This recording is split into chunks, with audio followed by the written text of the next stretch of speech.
Hello বন্ধুরা, আমার প্রিয় ছাত্রীরা, তোমরা কমেন্ট করেছো অ্যাঙ্কার প্যান্টের পকেট কিরম বসাতে হয়। দেখো, এইটা এটা অ্যাঙ্কার প্যান্ট, একটা পার্ট, সামনে দুটো পার্ট, এর একটা পার্ট। এটা সোজা করে নেব, তার উপর এই পকেটের কাপড়টা সোজাটা ভেতর দিকে থাকবে, উল্টোটা উপর দিকে থাকবে। কেমন? এইভাবে বসিয়ে, এই যে আমি দাগ দিয়েছি উপর থেকে 2 ইঞ্চি, তারপরে 1.25 ইঞ্চি, তারপরে 6.5 ইঞ্চি। এ দেখো, এই প্রথমটা হচ্ছে এখান থেকে 2 ইঞ্চি, তারপরে হচ্ছে 1.25 ইঞ্চি, তারপরে 6.5 ইঞ্চি পকেটের মুখটা। ওই যে 1.25 ইঞ্চি দাগ দিয়েছি, সেইখানে পকেটের মাথাটা থাকবে। আর 6.5 কাছ থেকে সেলাই হবে, 6.5 ইঞ্চিটা সেলাই হবে।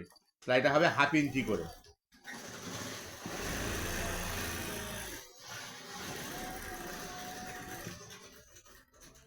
এই করে নিলাম সেলাইটা। নেওয়ার পরে এই মুখটা একটু এরকম করে কেটে দেবো, 1/2 ইঞ্চিটা কেটে দেবো, এখানে 1/2 ইঞ্চিটা কেটে দেবো, বডিটা সমেত, পকেটটার মুখটা সমেত কেটে দিলাম। দেওয়ার পরে পকেটটাকে এদিকে করে নেবো, নিয়ে এরকম একটু নখ দিয়ে সমান করে নেবো। নিয়ে এবার এটাকে এরকম করে, আর এইটাকে এরকম করে, এই দুটো প্লায়ের মুখটা বার করে নেবো।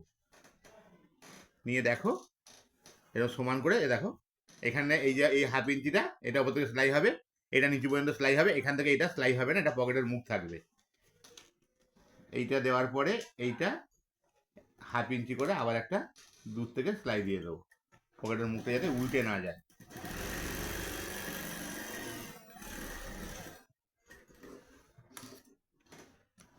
দিয়ে দিলাম, দেখতে পাচ্ছ? এই দেখো, এই যে সমান করে, এখানে একটু বেরিয়ে থাকবে, এখানে একটু বেরিয়ে থাকবে, এই পকেটের মুখটা সেলাই হয়ে গেল। হওয়ার পরে এবারে উল্টো দেখে দেখবো। এবার এই যে পকেটটা আছে, এই যে পকেটের কাপড়টা আছে, এইটাকে এরকম করে ধরে এক চাপ করে সেলাই দিয়ে দেবো।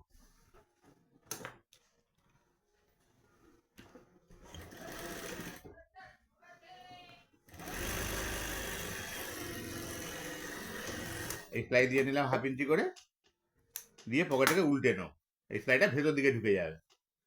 এই দেখো, এই এইবারে ওপর দিয়ে একটা চাপ সেলাই দিয়ে দিলাম।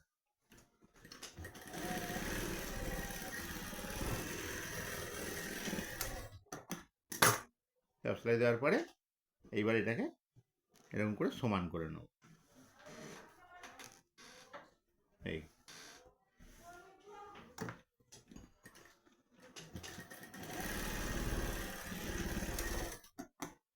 এই সেলাই করে নিলাম।